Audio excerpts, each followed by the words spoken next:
right. So first, I mean, to kick off, we all know each other from, years and years and years ago, all buddies in the Los Angeles area. We're all friends. Eric is the odd man out where he always had a real job. Jordan is, I mean, he's a longtime early adopter of like video on the web. He's been doing YouTube videos like since YouTube was new. He's a film and commercial director. He's a podcast producer. He's got a great podcast that he's never had me on. And really, that's weird. I've been on like 4 times. What's wrong with you? That's so strange. It's crazy.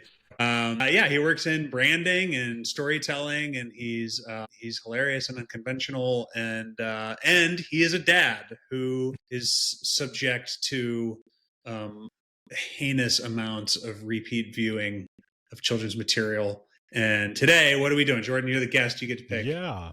Thanks for that intro. And we'll definitely have to have you on. We've already talked about it. We just, in the next season here that's coming up, we'll get you on there. It's fine. I don't know. Micah's feelings aren't hurt at all. Yeah. Well, today we're doing Encanto.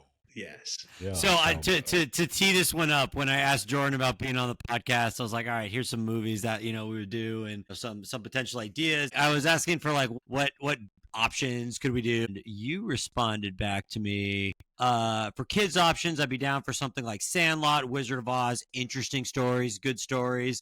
Or if that's too grown up, I've seen an F ton of Encanto lately. And I was like, well, that's what we're going to do. Especially because the premise behind this goofy podcast we're doing is, Micah, you put it this way, our forced lived experience we're having as dads to be subject to these stories over and over again. And sometimes it's one that you kind of fall in love with and learn to like even more, and you see the depth behind. And sometimes it's one that you're like, I wish my kids would pick something different. So the fact you said you had Encanto, and I'm sure we may have some different ideas on this one. I think this will be an interesting discussion here. But it was and I think we've been meaning to do one of the new modern Disneys for a while. So it was an easy choice for us. So thanks for being open to jumping in with us on that. No problem. Thanks for having me. This is fun. Long time listener, first time caller. So Jordan, unpack your experience with Encanto with us. Kick it off. So the first time that I saw it was when it came out, like I guess it was on Disney Plus or whatever it was. And it was one of those movies where like it didn't really, I think the first time I liked the music of it, I thought it was entertaining. I felt like there was some issues in the story that didn't really land for me, that felt like they were kind of, leaving you wanting. But I do feel like since I've had to watch it a bunch of times, it's one of those movies that it is better upon repeated viewing, because so much happens so quickly. The first time you watch it, you miss funny bits, you miss these little character things. You don't get to know all the characters really well in the first time. And it's almost more like watching like a sitcom or a TV show. You need to see it a couple of times to like get the characters. And I think after that, I definitely enjoyed some elements of it more. I don't know about you guys, but what your take is on it. But it definitely doesn't follow. I mean, I've been listening to you guys. You talk a lot about the hero's journey. It doesn't follow definitely a traditional sense of a hero's journey. It's kind of, I don't know, a little bit muddled, maybe inverted a little bit. Yeah. So I think like I had a similar early experience. It just sort of appeared in the queue. I don't know if that was a COVID relic or something. Like it didn't get tons of press or marketing in my memory. And so the first several times I watched it was fragmented because, your kids are watching it, you're doing other stuff, and so you catch little bits. And like, look, I like Lin-Manuel Noriega is like, it just, 90s, I don't know, Manuel Noriega. And he's like, just like this prodigy lyricist. Yeah. And so in a weird way, I almost feel like the movie is like cobbled together around his like lyrics as a scaffold, and like, so I guess my hot take on Lin-Manuel is he's probably a really great dude. So when I make this comparison, it has nothing to do with like a persona or anything like that, but like, this is going to be controversial. But like, okay, yeah, we're going for, so Joss Whedon was like, no one could write dialogue and like do for major properties what he could do as a writer and director. And so he kind of got to do what he wanted. And then eventually, and I feel like because he was the first, and he had kind of like an ignominious, season there where he's passed out of favor, but like people now use his name as a verb to talk about dialogue, like, oh, you're Whedonizing the dialogue, but they mean it in like a deleterious sense. And it's totally unfair because Whedon's dialogue and like is just insanely good. And like other people try to do it and they can't. It's almost like people imitating Tarantino for like most of the 90s after Pulp Fiction landed, And so I feel like Lin-Manuel, like this is my official prediction, there will come a time where he becomes like a verb and people will talk about writing lyrics the way he like writes lyrics in a way that is supposed to be somehow like critical of the way they're writing lyrics. I'm just already looking forward to this time in the future, which is crazy because nobody can write lyrics like he does. But I almost feel like because he's so unique in this ability to do this thing in a way that only he can do it, nobody knows how to tell him to stop.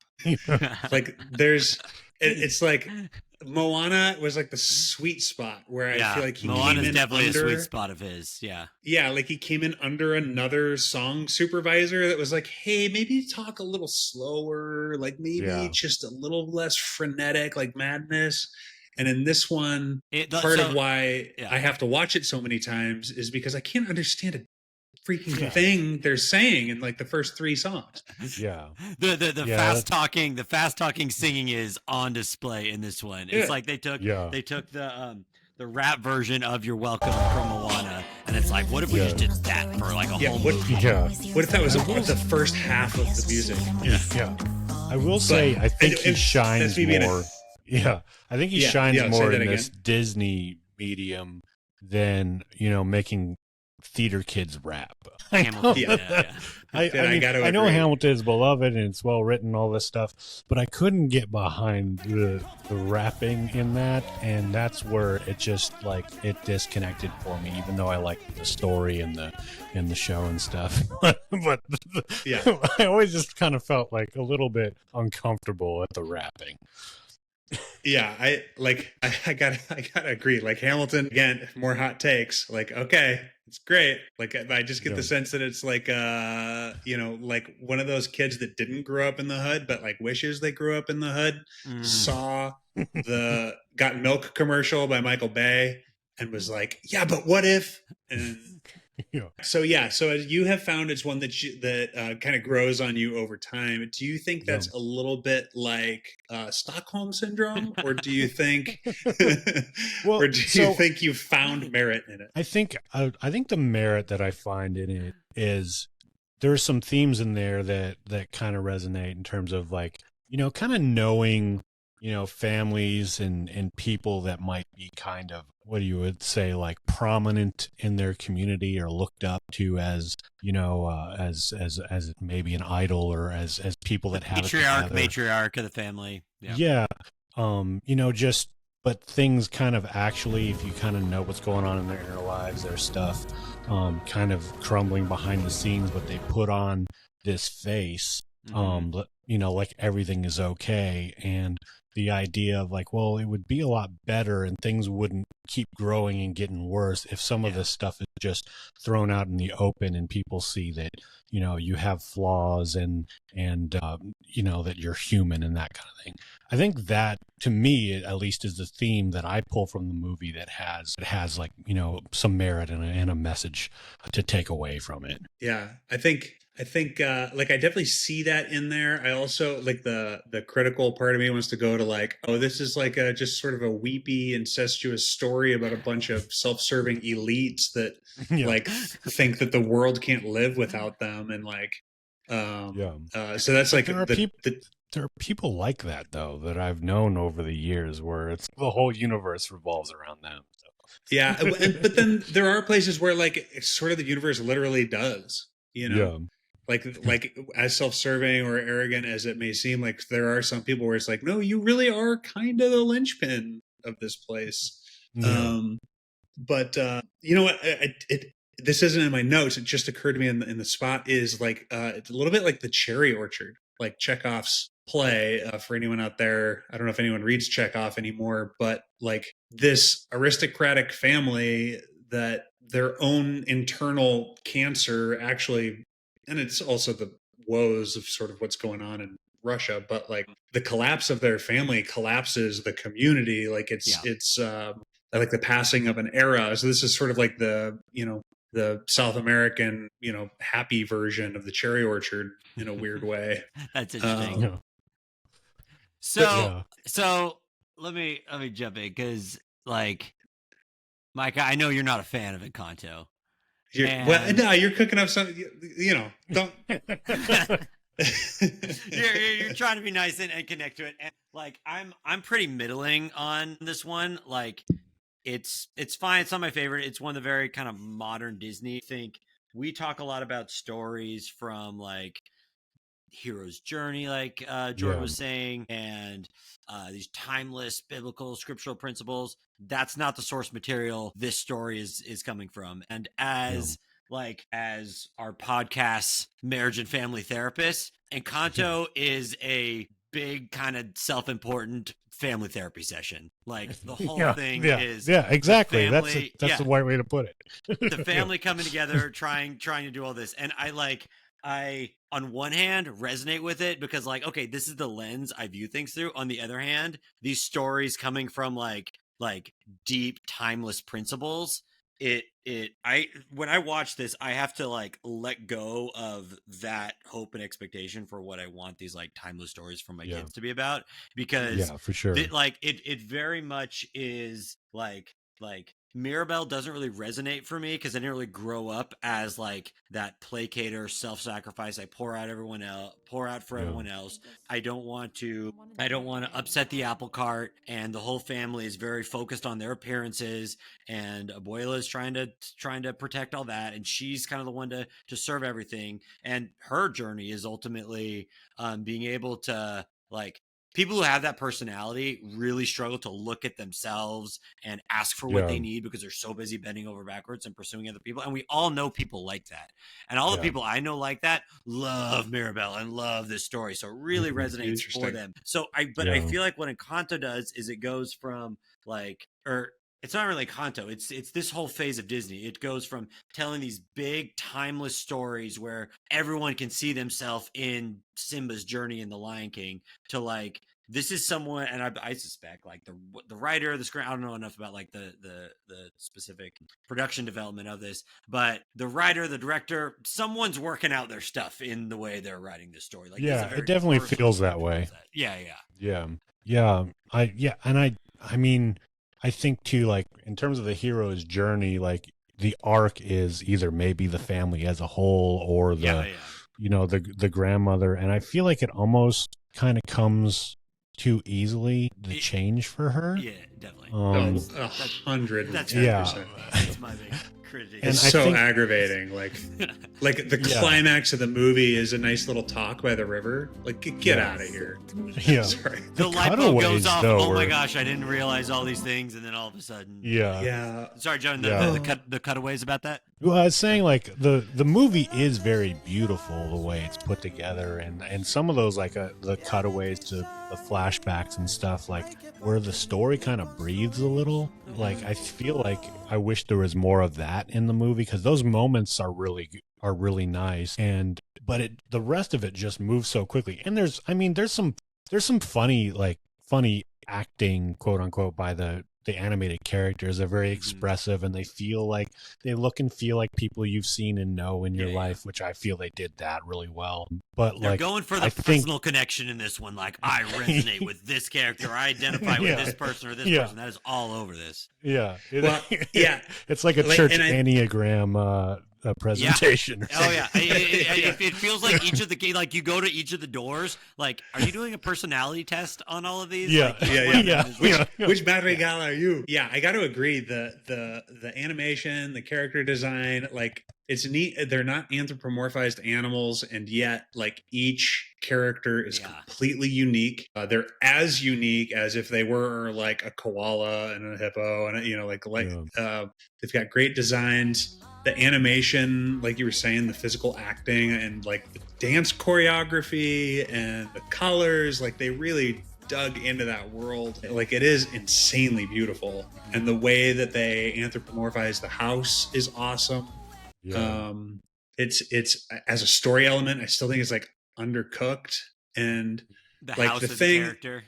yeah, and like just the whole structure of the world, like because the stakes are sort of like, oh no, your super gorgeous paradise hidden in the mountains is just gonna not have superheroes in it the same way it did. Like it's still gonna be awesome. Like, you know, it's not connected to this idea like they're all gonna die, you know, or like are these revolutionaries still cruising around with torches? They're not facing. Yeah, and that was the first thing I felt was like, well, where was like the impending doom on this for the payoff? And I you know, maybe the writers made a choice with this, so that aspect of it, I still feel it, you know, it's lacking. But I think in like when you pull back and just kind of watch it as entertainment, it is a fun movie to watch, and I could see why kids like the music and the characters and, you know, the song numbers. I mean, I think I sent you guys a video. My son is just obsessed with Bruno. I don't know if we're going to talk about Bruno. We'll talk about Bruno. We'll talk about Bruno. But it's we'll talk about anything, Jordan. Yeah, it is. I can see why kids like it because it is very entertaining. But yeah, from a story perspective, I feel like it could have been could have had some rewrites to make it a little bit stronger. Yeah, and then when you look at the list of writers and the story by credit at the end and see just how many writers touched it, and then like, look, I don't know her, I don't know a whole bunch about her. But I have a creative bone to pick with Jennifer Lee, and she was the EP on this. And I think it shows in the fact that it's like disconnected from any kind of grounded, real personal discovery of like depth and with the characters, or it's like Frozen 2, you know, where it's like it's self-important and it has it like similarly with Anna, like our main character is this very neurotic, you know, it's that type of humor, and Moana does this a little bit, but that like self-deprecating, like, oh, I'm so goofy and neurotic and like, oops, awkward, like crash and burn humor, you know, like very self-referential and timely and temporary. And so, you know, my concern for a lot of these stories that she's at the helm of is like they're not gonna endure because these heroines are so narrow in their relatability. And you know, like Mirabelle seems to me like she is on Instagram all the time. Like it feels like she's sitting there going like, oh, I'm looking at all these influencers, which are her family, and I'm just a normal human. And so maybe it'll relate in that way a little bit to all the young women who are experiencing that, like comparing themselves to people that are one in a million. Like if I could just get into a little bit of this stuff that I think is kind of deep, like, you know, the family's name is Madrigal, which is a chorus of individual singers, like each one singing in a different part. So I think there's some like nice symbolism there.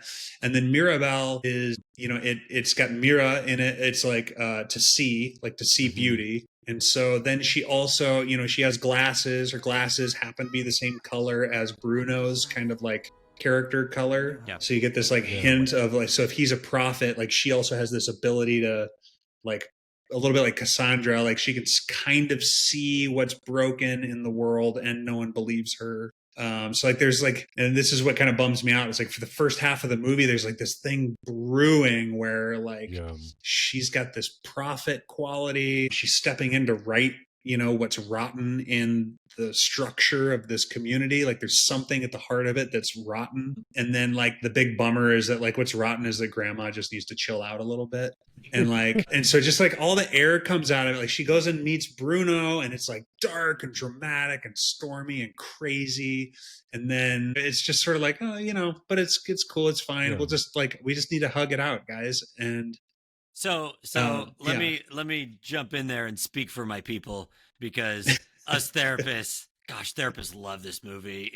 Do they really? We're healing generational trauma. We're unraveling the mystery of what's the real trauma that's happened behind this family that we need to solve. Like Mirabelle is a family therapist. Like she is the character that like grows up to be a family therapist. And even her gift is she's the one who holds the family together. She's the one who can relate to each person and kind of shapeshift to the different roles. And the thing she provides for the family is like the glue that holds them together is the thing. And so self-important therapists on TikTok love this story because that's she's a girl. Like that's their character. And it's like, essentially, I think it's a fable on this like kind of modern psychology idea of unpacking generational trauma. What's the impact and how has that flowed down across generations to affect everyone? And they're trapped in that at the beginning because they're under this, like Jordan was saying, they're in this cage of, we got to keep up the appearances. We got to keep up like the family's great and everything is awesome. And that's the very human part that people can relate to. And it's fine. Like, I think for me, it comes to like as a therapist, like I see those parts. I think the deeper things that often resonate are a lot of the different movies like we discuss on this. It's these big timeless themes. It's these source materials, fairy tales that have gone back for centuries. And this feels like it's going back to like the psychology textbook that came out 15 years ago. That's how I feel with Encanto. Yeah, I think the one thing that, like, thinking about Mirabelle as a character, and although she doesn't, really change in terms of an arc, the refreshing thing that I think that you could pull from this is that she's not a victim despite her circumstances. She could be very bitter and blame everyone. But, it seems like everyone in the town is She doesn't cut off her family and go no contact with them. Yeah, no contact. These jerks won't resolve their unintentional trauma, so I need to, or won't resolve their generational trauma. They won't look at it. I'm the one who's good enough to look at it, so I'm going to push away from these people, even though. That's refreshing. Well, like everyone, including her family in the town, they're blaming their circumstances on this one Bruno guy and her. Yeah. And it doesn't matter if it's their fault or just something that is part of the world. They've got to blame it on something else rather than taking kind of a responsibility.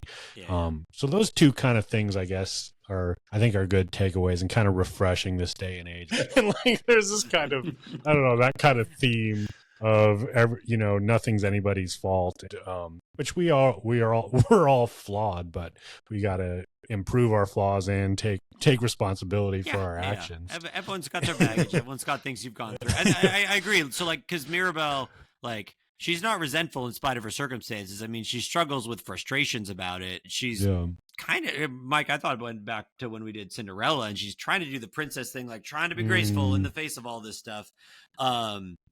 But it does seem like it is genuinely graceful as opposed to, I mean, there's some suppression of it, but it does seem like she genuinely loves her family. Yeah, and she and Bruno and the house, all have this commonality. Like she seems to have a relationship with the casita that no one else has in the same way. Yeah.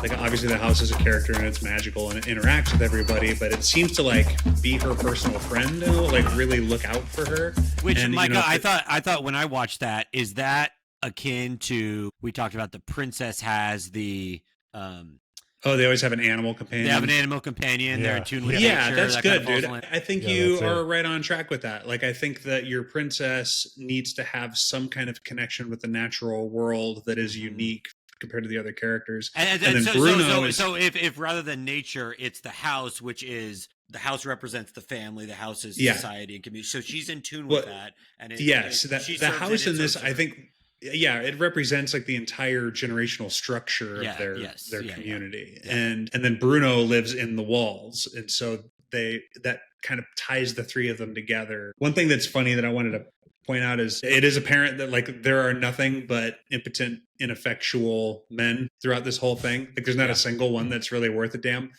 And then my favorite part is that like the one dude who died to save the family is given zero credit for. Like, we watched the flashback where he like runs to his inevitable murder so that he can rescue his family, and then immediately following, they're like, "Grandma, your sacrifice saved this whole community. We owe it all to you." And I'm like, "Hey, how about Granddad?"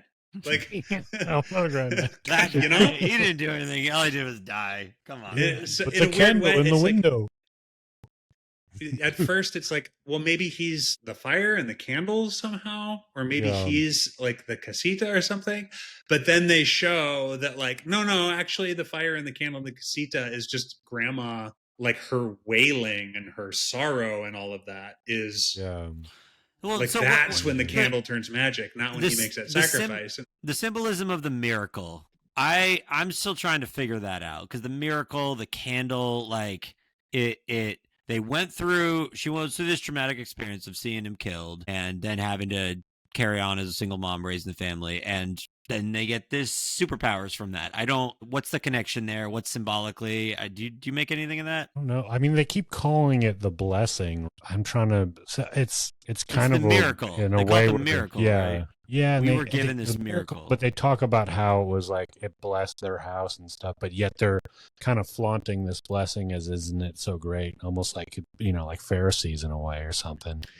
Yes. I actually had a note on that. So there's one part where in the very beginning, when they're sort of like, they do the expositional thing, like the storybook intro, that's like sort of the Disney calling card. And they talk about how like we were given this blessing and we use our blessing to serve the community. And then what happens is they seem to subvert service to the community for the possession of the blessing. And so that's where, because I was trying to look at, okay, what is the thing that's disorder that's sin. Yes, so that's Abuela's sin, and that's what she is sort of putting into her family. That's sort of their communal sin, because if the house represents the structure which provides life, to this Garden of Eden or this community, then subverting the service to your own specialness and blessing. And this is a great message to all of our leaders in America of all parties, of all ilk, is when we take our elites and those that have been blessed, their blessings are to serve others. And when instead you're more interested in maintaining a veneer of perfection, being the strongest and showing it all the time, touting your place in the created order over your actual calling, which is to serve, then it inverts your priorities, and then the house starts to crumble. And I think that sort of speaks to like some of the public dissatisfaction with like elites and institutions in our, massive magical house, and then potentially what the world has against our whole country, because I think we, at the risk of getting political about anything, but just I think culturally what the United States has to share is like, if we can be in a place of service more than being so stoked on how rad we are, it would give all of our radness something to do other than turn inwards on itself. I can't help but think the sisters wouldn't be fighting with one another if they were too busy pouring out. And so I wonder where we, in the wealthiest country that's ever existed, like where could we pour out into the world and stop bickering like sisters or so. If you look at where it's an interesting discussion in this one between the individual and the collective, right? So they're serving the community, they're serving the family, this elite group of themselves, and then there's like, what do I do for myself as an individual? And it's not like don't serve yourself as an individual. That's what it's almost like at the beginning. It's so like bend over backwards for everyone else. Your individual needs don't matter at all. The Louisa, never rest. You're always grinding. You're always doing that. I have to be perfect for the family. I have to play the role of that. Versus like, no, I actually have some of my own needs I need to build up. It almost kind of subverts it more at the end, where like Louisa in her song, when she says like, what's the line? Like, was Hercules ever like, yo, I don't want to fight Cerberus? I hate that line. Because it's like, no, Hercules needs to fight Cerberus. That's the whole point of what makes him like the duty around that. But it's like, kind of throw that out. It feels like it almost flips over to the end to where like in her at the end of the movie, her final thing is like she gets to go lay down in the hammock, she can relax, she doesn't have to do that.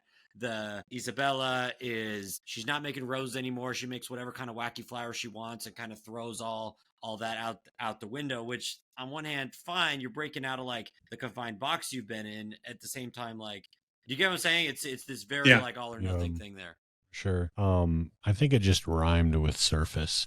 I think you're reading too much in here. Do you know what podcast you came on, Jordan? We're the StoryDads. We're going to overanalyze it. I know. Yeah, I mean, one of my favorite bits of the whole thing is the donkeys in that sequence. Like, as she's starting her song, like, just don't look at Mirabelle or what Luis is doing. Just watch the donkeys' reactions, and it's just such funny animation. I don't know, that kind of stuff. There's little things like that throughout that are really fun. But yeah, the donkeys in this, and then I feel just call out the horse in Tangled are like some of the best anthropomorphic acting from like nonverbal, it like just stupendous.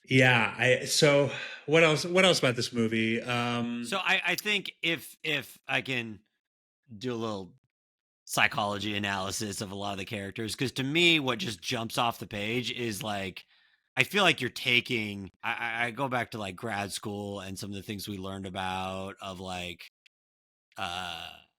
family roles people play, and it feels like a lot of the characters are written straight out of the textbook on some of these. So there's this thing where families that grow up in like an alcoholic family or a dysfunctional system, quick psych lesson here. There's a thing where there's 5 roles they say kids often fall into. There's the hero, they're the golden child, they're up on the pedestal. As long as they continue to be exceptional, we don't have to look at any of our problems. That's Isabella. She's super pretty, she does everything effortlessly. Everyone looks at how amazing she is. She's awesome, right? There's the placater. The placater bends over backwards for everyone else's needs. They have a very tough time looking at their own. They're always serving other people. That's Louisa. That's Mirabelle. And as adults, they have a very tough time like focusing on themselves and what they actually want. And both of those characters are like, I need to find my place. I need to do what I want for myself. That becomes their thing. It's so textbook in that way. There's the family scapegoat. They're the one they blame all the problems on. As long as they continue to struggle, and in real life, this looks like your kid that's struggling with a mental illness or dealing with drugs, and the family, he's just causing all the problems, and they kind of become they either become the outcast or they're the perpetual problem child. Everyone's working to find a solution, right? So that's Bruno. The lost child, they're just lost in the shuffle. No one else is even thinking about them. That's kind of Mirabelle. And then there's your grand distraction, the mascot, right? And so they're the one who's funny, they sing, they dance, and that's kind of all the characters in that. So all of that is on my mind as I'm going. Like, I feel like they definitely had some psychological like writers in there, or someone who'd been through their own therapy recently. That's like, again, it's why it feels so self-important to me. Someone just went through all this, they learned all this stuff, like, I'm gonna write this in the thing, and then we're gonna family therapy all of America here. Well, so I think what you're pointing out is that the reading between the lines is that Abuela is a drunk. yeah. There are a couple little details that I like that I noticed in terms of like, the idea, you said Isabella is like the perfect child. But there's one thing when they're all sitting around the table having lunch outside, and the grandma's walking around kind of talking around the table, and she picks a certain flower out of her hair that she doesn't like and discards it. Like, it's not perfect enough for Abuela. Or like things like Mirabelle gives her little cousin, the little stuffed tiger as a gift. Yeah. And then, he opens the door, and what's the first thing he gets? A real tiger. Right. And it's like, she's not, she can't even like contribute anything to, what this house and this world can give everybody in the family. Well, that's what happens, because people fall in their roles, and it's so Abuela, as the matriarch of the family, is enforcing everyone like, no, stay in your lane, stay in these roles. Isabella, you're starting to get creative. No, you're not. Like, you stick with this, right? So it's like the hero golden child, they feel trapped in that role, and they feel totally stuck in that, and oftentimes as a result they're resentful, and they feel like they have to be perfect, they have to be totally exceptional all the time, right? Which is why her character at the end is like, I'll use whatever flower I want, I'll draw with whatever color I want. It's like that that's what therapists would really want to see there, which is like kind of true. It's more complicated than that, of course, but Yeah. but yeah, I mean, they're all being confined to like, this is the role you're supposed to play. And you know, the family therapy thing is like, people need to be able to understand like what's the role your family or society or whatever has thrust upon you, and what does it look like to actually break out of that. And each character kind of has their own thing, which is why it feels like a whole big family therapy session. Well, and Bruno is, you know, with alcoholic pathologies, the other thing is, like, nobody tells the truth, you know. Yeah, and, right. And yeah, exactly. So to have Bruno be like, well, I just kind of can't help but tell the truth. Right. He's obviously going to be a pariah for doing that. Yeah. And his character, like, again, the animation's awesome. The actor that plays him is great. Like, it's such a good performance, and he's such a neat character to put into the, you know, the walls of that community. But I remember before I had even really seen much of the movie, there was this buzz about Bruno as a character being this sort of referendum on like Asperger's or like high functioning autism or something. You know, having a lot of that in my family and around me, I'm watching his character and I'm like, that's not like, it's sort of like how everybody's autistic now. Like suddenly everybody has ADHD and everybody's everyone's autistic. On the spectrum, right? Yeah. And it's like, no, you're not. Like, you have friends, you have a spouse, you can hold down a job. You know, you've never been just consistently bullied and stolen from everyone around you. Like, I know people that even high functioning autism is like, you don't succeed super easily like that. You know, like that doesn't happen on accident. Yeah, I mean, part of the issue with that is within psych world, just the definitions have gotten so stretched, and so like by the new definition, they kind of are, but then like by whatever, so it's just kind of been like, which measuring stick are you using? Right. It's like the word gentleman has just come to mean like anyone who behaves well. It means and it's dude. Like, and it's like, there you go, look at that. He's got it right there. Now, if you want to know the definition of a gentleman, it's right there. But yeah, like C.S. Lewis talks about how like gentleman used to mean like you own land, like you come from like a titled. So you might be like a gentleman scofflaw, right? Or you might be like a total bastard, but you are technically a gentleman. And then eventually it came like the meaning gets watered down. So now it's essentially a worthless word. And so everyone's like, oh, Bruno's this referendum on autism. And it's like the guy is just so clearly not. But I do like the take that he's just the one who says what he sees. Like, I can't help but just like tell the truth and be honest about stuff. Now that happens to be something that people with autism or like high functioning autism again, do, kind of but you don't require autism to just tell the truth all the time. Jordan, No, I was gonna say, well, part of him is he gets burned by his own truth and he just shuts it off. Where I feel like if you have autism, isn't it? It's not like Tourette's or anything, but it's like, I mean, it would be harder to just stop doing it. I guess maybe he stops by isolating and being away from everybody. But which is another thing that, you know, people with high functioning autism do is they will you know, they're like, look, every time I talk, someone gets upset and I don't understand why. And so I'm just going to stop doing it. It's just a simple solution. But he isolated in order to protect Mirabel. Like he knew why he was isolating and that like circumstances were outside his control. But anyway, so I remember when that was going around the internet, like, this is a referendum on disabilities. And I was like, nah, like, go watch Finding Nemo. Like, that's a referendum. You know what I mean? Like, Finding Nemo and Finding Dory are both, every single character throughout all of them are disabled in some way and overcoming their disability. But we haven't done either of those movies. I think, you know, maybe we need to, but like those are referendums on overcoming disability. I mean, I always thought with Bruno, you said like him as a prophet, right? Which he clearly is. And if I look at like, you know, we often go to like the biblical scriptural like canon here. Talk with someone about the book of Amos and Minor Prophet. I was just taking this from what I heard from them, but like I hadn't read the book of Amos forever. Amos is a prophet in the Bible. He doesn't predict the future. He just kind of points out inconvenient truths that are going on. And but that is prophetic. And that's kind of what Bruno does. I mean, he says like things he sees are going to happen, but it's not so much like he's telling the future. It's just like, what was one thing? His sister's really stressed out on her wedding day. It's probably going to rain around that. Like, he just sees like, this is probably how it's going to go, just based on what I'm seeing, people freak out about it, or you just, he's the bearer of bad news, but that is a very valuable role. The family doesn't value that, so they just push him out. Yeah. So it's like, so when I look at Encanto, it's like and maybe this is what they're going for as I'm saying it, but like, it's like, it's so hodgepodge. There's all these ideas and stuff like that that's cool. And like, oh yeah, I get that and I resonate with that and I see this concept and all that there. It doesn't exactly feel like, and maybe this is just more my personal preference, but like these big hero's journey arcs that we talk about through a lot of these, or the very cohesive message. It's not exactly doing that. It feels very personal, character, family therapy based, to beat that point. But I will say, in his defense, in its sort of like lack of stakes, it does make it very benign and very great for little kids. And it is beautiful, and it is like, especially in sections, it's incredibly tight. Like each musical number is insanely tight and coordinated and like fantastic. And each character is interesting in itself. And I do think, Jordan, you almost, I think you said like a sitcom.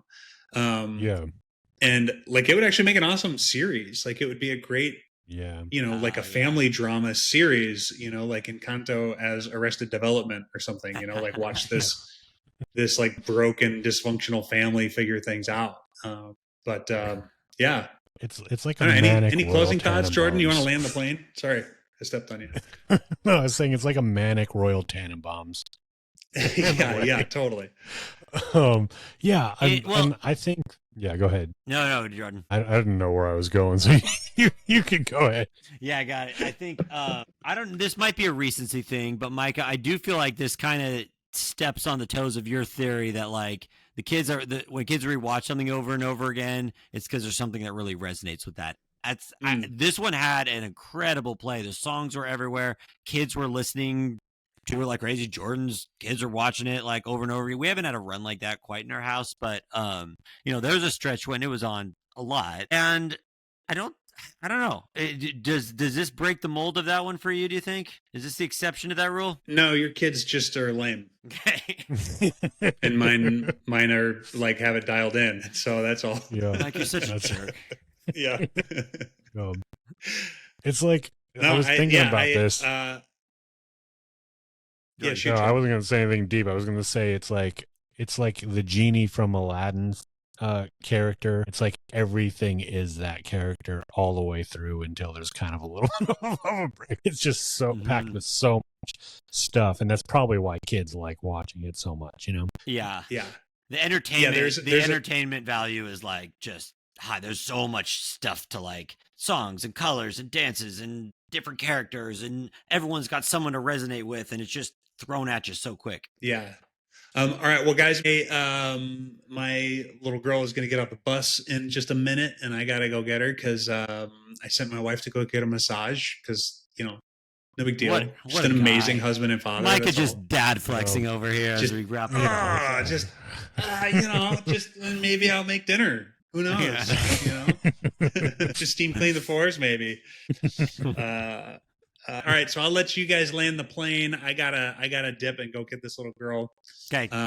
But yeah, you guys go ahead. Talk about villain comeuppance, or just close down. Yeah, we'll get the villain comeuppance, and see you, Micah. All right, see ya. See ya. Have a good one, man. You too. Me and Micah have unpacked a lot of like we mentioned it a little bit earlier, like the annoying thing where it's like, the villain in this one is not cast into the fire. She doesn't fall off Pride Rock and is eaten by hyenas. She feels bad about it and has a light bulb go off, and they have this payoff there. Yeah. I don't want to just be the one to like complain about that. I think there's something to that, but like breaking down the symbolism of that, what's been your take there? Yeah, I mean, it's in terms of like, like a hero's journey thing, there's not a payoff on it. Maybe it's, maybe it's more realistic to real life in, like you said, in a therapy kind of world, although I feel like there'd be some sort of build up to that realization. Yeah, I mean, of course. It's house falling apart and stuff. Yeah. Well, which is like, I think resolving generational trauma is what's happening there. It's the person, the matriarch of the family recognizes like and owns her part in creating all the chaos that's gone on. And in order for the family to come back, it does kind of all need to fall down and then resurrect with the help of the community. That's kind of the analysis. Yeah, bringing everybody in and not doing it by themselves. Not doing all themselves, and it's not like really they stop being self-important as part of it, but it's not the villain gets their demise because of their own sins catching up to them like these other ones. It's they learn their lesson, and the family can be restored. Which like I say she's the antagonist. She's not even really the villain in this one. No, because it's like even as kind of staunchy as she is, like I feel like she's still like a relatable character in a way. Yeah. You know what I mean? Like she's not like, so it's like nobody like wants her to get a comeuppance by the end of the movie. You know, like they just hope that she could change her ways and learn from it, but it's not as satisfactory. Well, it's what you want when you're going to your family therapy sessions, for people to come together and realize that it's not a like, I wish she would just go away and die or whatever. Like that would be even more dysfunctional family. But is it like you said earlier, it's not as like that moment you said it felt kind of underwhelming to you. Why do you think that was? I think the first time it did, I think when I had time to watch it more, I think the lead up to the like being able to spend more time with the flashbacks and understand where all that has come from, like that was really like elegantly done. Right. I almost feel like they could have been, and then there's another part too where they kind of intro it with the beginning of the movie, but then they bring it back in when Mirabelle goes to open the door. There's another sequence like that that's very similar. Yeah.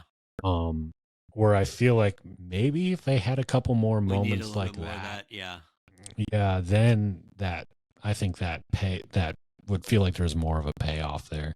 It's a tough balance because like Abuela, she's the one who's got to learn a lesson. She's the one who's got to own stuff, and she bugs you through that. I feel like the story's set up to where they can't make you hate her, because if she is like, if she's Frollo in Hunchback of Notre Dame and is just evil, like she no longer can be like that part of the fit. So it's like they're trying to walk that line, because I feel like the big payoff would be like someone like, I mean, the payoff is the person who's hurt you finally gets it and owns the hurt that they've had.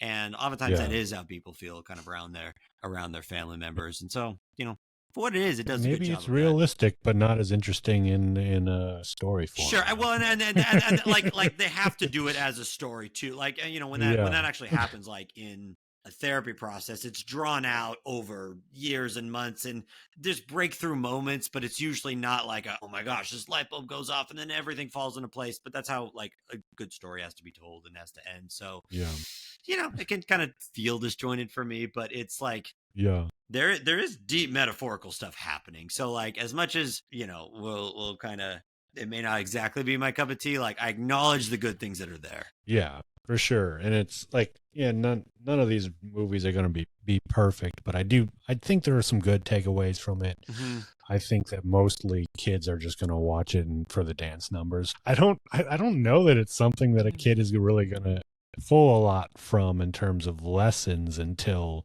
they're an adult and can rewatch it and maybe understand that about themselves, because it's kind of adult in that sense, So yes, I think that's true of even the old classics though, of like like Lion true. King. There's so much that I resonate with and relate to, and I mean, so many stories you go back and I just see different as a father rather than as like the kid watching it. And so like, yes, of course there's going to be those things, but I do think there's like emotional moments you resonate with as a kid. Like there's still something to that. Does that make sense? Yeah, for sure. I do think that like this, like, do you think Encanto would have the staying power of some of these deep classics, like your Lion Kings, Beauty and the Beast, or like? It's hard to say with some of these modern ones, because every Disney movie was a modern movie at some point. Right.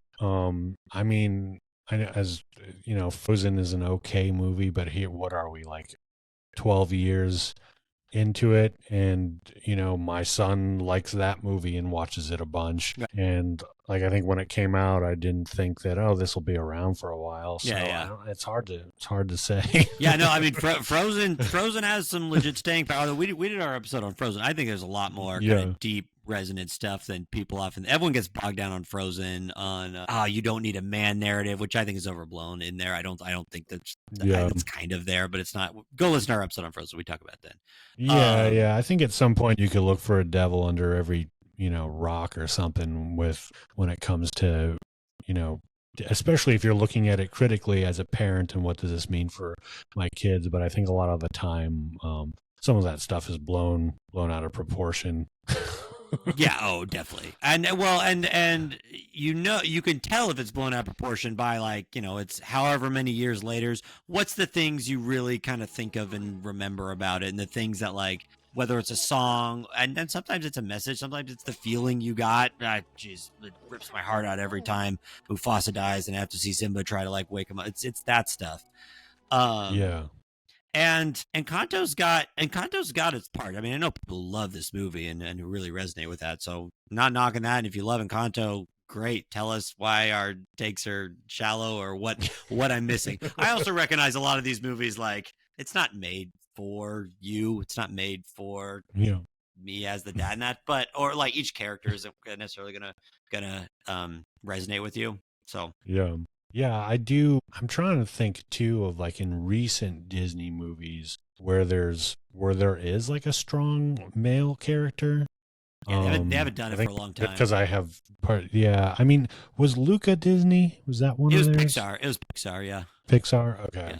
So I'm trying to think, like, that's one thing that I'm always, like, wondering, like, because I have a son and, like, he's, like, watching all these Disney movies, and it's like there's no hero character in there for him. Yeah. And I guess that's been Disney for the most part. It's been a long time. Stuff like, Aladdin is the last one I can think of, which is like Aladdin's the last one where it's like I when we covered it when we did Aladdin, is like that's the most iconic male hero character. I don't think anyone's surpassed it since that one was made.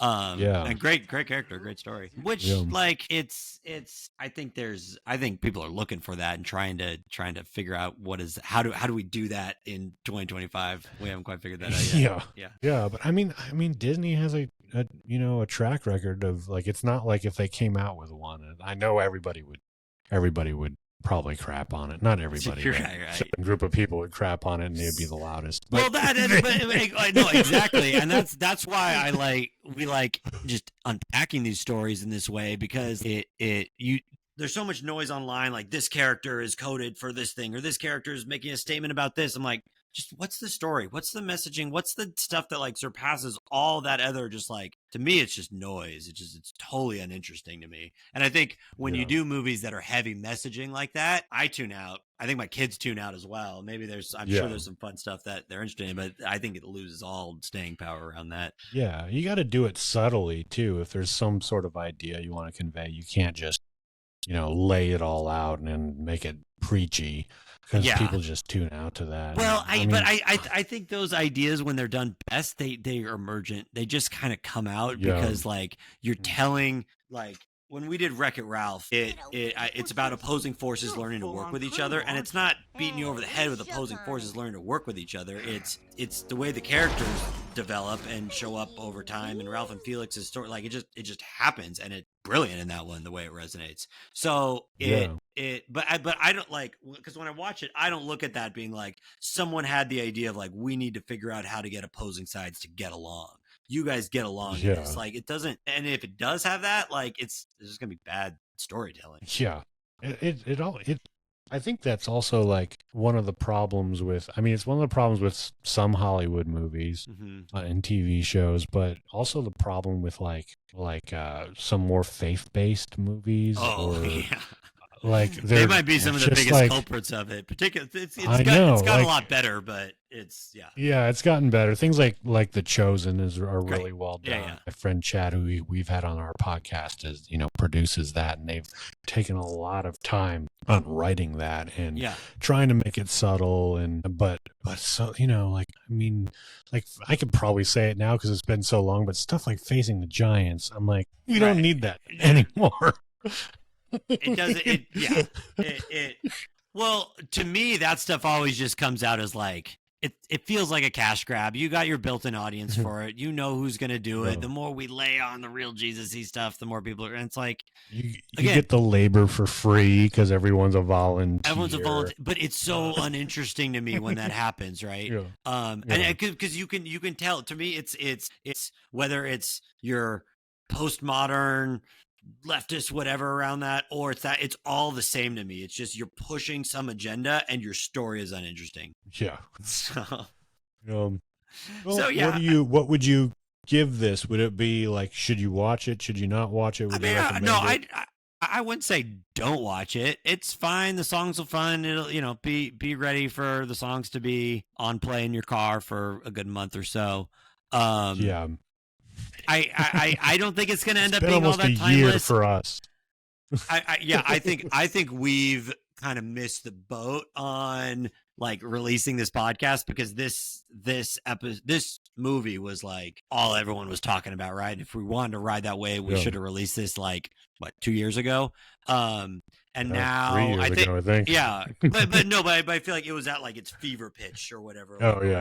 Around that point, and now it's just like it's already starting to fade to be like, oh yeah, that was kind of a fun movie from a couple years ago. We moved on. There's these other stories. Like, I don't think it's going to stick the way Frozen did. I definitely don't think it's going to stick the way, your golden era Disney, Lion King, Beauty and the Beast, all these ones like just have, there's not going to be an Encanto ride at Disneyland. Yeah.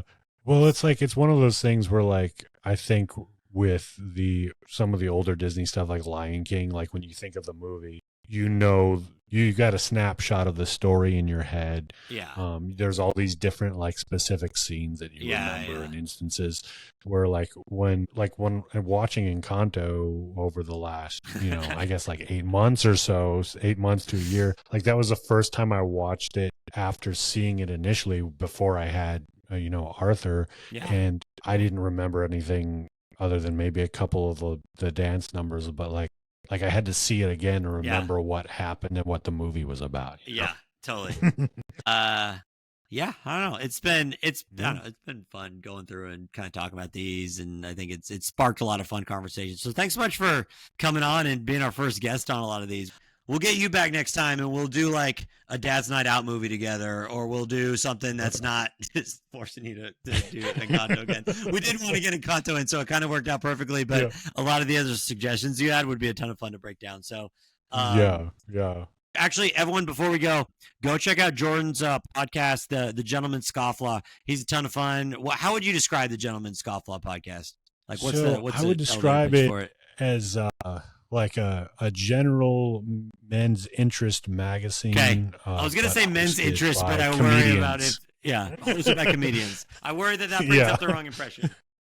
Yeah, no, it's so like I could give a quick backstory, but I used to work for the Art of Manliness for years as their video producer. We kind of stopped doing videos. I still love that kind of content in that world, but I have more of a filmmaking, improv, sketch, comedy background. My friend Donovan, also comes from a filmmaking background, and we just kind of had similar interests and then kind of merged it together and turned it into a show. So it's very kind of specific and probably not close to some other shows, but that's what I think makes it fun.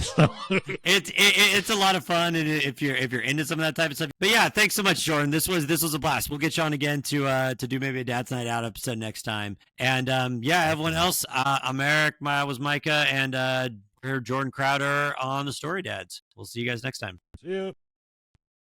Hey, if you're enjoying these, remember to like and subscribe and join us for some navel gazing and occasional super insightful depth in analyzing kids' movies and the occasional Dad's Night Out.